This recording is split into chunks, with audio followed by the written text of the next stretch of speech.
नहमदुहु व नसल्ली अला रसूलिहिल करीम। अऊज़ु बिल्लाहि मिनश शैतानिर रजीम। बिस्मिल्लाहिर रहमानिर रहीम। रब्बि इश्रह ली सदरी व यस्सिर ली अमरी वहलुल उक़दतम मिन लिसानी यफ़क़हू क़ौली।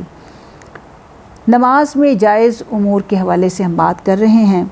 और इसी हवाले से हम देखते हैं कि और बहुत सी ऐसी चीज़ें हैं जो नमाज में की जा सकती हैं। अब आप देखें कि बच्चे जो हैं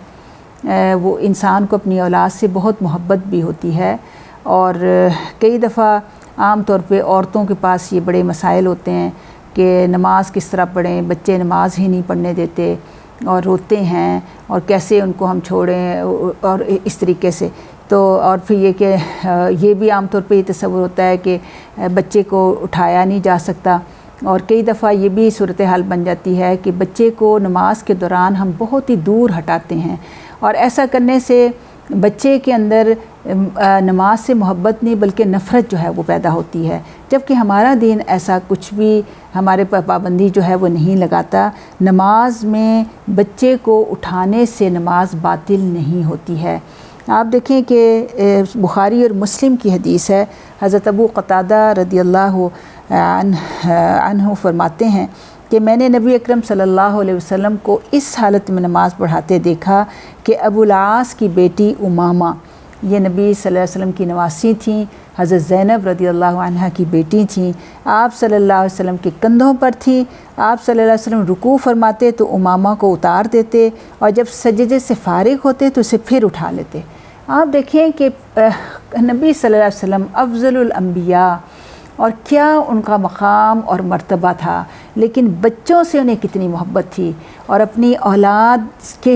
से कितनी ज़्यादा मोहब्बत थी कि आप कह सकते थे कि भी नमाज में पढ़ा रहा हूँ, आप इमाम होते थे और आपने उस हालत में बच्ची को धुतकारा नहीं, उसको दूर नहीं किया बल्कि उसको अपने कंधों पर बिठा लिया और रुकू और सुजूद के वक्त आपने उसको उतारा और फिर रुकू करते और फिर सजदा करते और फिर दोबारा से उसको कंधे पर बिठा लेते। तो इसलिए इस तरह की हरकत करना और नमाज को यानी नमाज में बच्चे को उठाने से ये फिर हमें उसूल मिलता है कि नमाज बातिल नहीं होती। इसलिए औरतों को चाहिए कि नमाज कभी ना छोड़ें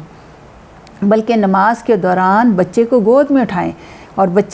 बच्चों के दिल में भी इस अमल से बच्चों के अंदर भी नमाज की मोहब्बत पैदा होगी। वो नमाज को कोई अजीब चीज़ नहीं समझेंगे कि ऐसी चीज़ जो उसको उसकी माँ से या उसके बाप से जो है वो दूर कर देती है।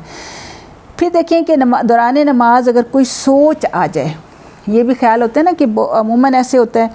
कि जब इंसान नमाज के लिए खड़ा होता है तो शैतान बहुत वसवसे डालता है और बहुत सी भूली बिसरी बातें भी आने लग जाती हैं और उससे बंदा ये भी खौफज़दा होता है कि हो सकता है कि ऐसी सोचें आने पर मेरी नमाज ही बातिल ना हो गई हो। तो उसमें देखें कि जानबूझ कर नहीं आनी चाहिए। अगर कोई ऐसी सोच आती है उसको हटाना चाहिए, लेकिन सोच आ जाए तो नमाज बातिल नहीं होती। इसके हवाले से हमें बुखारी की एक रवायत मिलती है कि हज़रत उक़बा बिन हारिस रदियल्लाहु अन्हु फरमाते हैं कि मैंने रसूलुल्लाह सल्लल्लाहु अलैहि वसल्लम के साथ असर की नमाज़ पढ़ी। नमाज के बाद नबी सल्लल्लाहु अलैहि वसल्लम फ़ौरन उठ खड़े हुए और अज़वाजे मुतहरात के पास चले गए, फिर वापस तशरीफ़ लाए। सहाबा कराम के चेहरों पर ताज्जुब के आसार देखे तो आप सल्लल्लाहु अलैहि वसल्लम ने फरमाया कि मुझे नमाज के दौरान याद आया कि हमारे घर में सोना है और मुझे एक दिन या एक रात के लिए भी अपने घर में सोना रखना पसंद नहीं। यानी आप दुनिया के से बेरग़बत थे और आप फ़ौरन ही अल्लाह के रास्ते में सब कुछ सदका कर देते थे, तो इस लिहाजा मैंने इसे तकसीम करने का हुक्म दिया है। यानी आपने ये भी गवारा नहीं किया कि फ़ौरी तौर वहाँ बैठे रहें, बल्कि फ़ौरी तौर पर गए और उस सोने को जो है, एक तो ये चीज़ समझ आई कि प्यारे नबी सल्लल्लाहु अलैहि वसल्लम सदका और खैरात किस तरह से करते थे और दुनियावी चीज़ों से उन्हें कोई रग़बत हासिल नहीं थी। दूसरा, इसी से फिर ये मसला निकला कि अगर नमाज में कोई सोच ऐसी आ जाए तो फिर उस सोच के आने से नमाज बातिल नहीं होती। अब एक और बड़ी ही खूबसूरत तरीका जो मिलता है और आम तौर पर लोगों को इससे वाक़फ़ियत नहीं होती कि अगर अब शैतान तो बहकाता रहता है और नमाज में ख़ास तौर पर एक शैतान की ड्यूटी लगी हुई है और उस शैतान का नाम खिंज़ब है।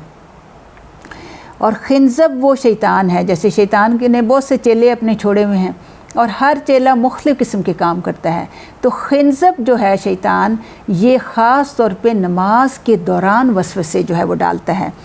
تو اب اس وسوسوں سے بچنے کے لیے کیا کرنا چاہیے؟ تو اس کے حوالے سے آپ دیکھیں کہ شیطان کے وسوسہ ڈالنے پر دوران نماز میں تعوذ پڑھنا جائز ہے،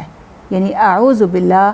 ہم نماز کے دوران بھی پڑھ سکتے ہیں جب بہت ہی وسوسے آئیں۔ یعنی ایک تو یہ چیز ہے کہ انسان بڑے ہی شعور کے ساتھ اور الرٹ ہو کے کھڑا ہو نماز میں، اور جیسے ہی کوئی وسوسہ آئے اور بار بار وہ اس سے جھٹکنے کی کوشش کرے اور بار بار وسوسے آئیں، تو اس دوران بھی اعوذ باللہ پڑھ کر بائیں طرف تھوڑا سا کر کے جو ہے تھتکارا بھی جا سکتا ہے، یعنی تھو تھو کیا جا سکتا ہے۔ اور اس کے حوالے سے آپ دیکھیں کہ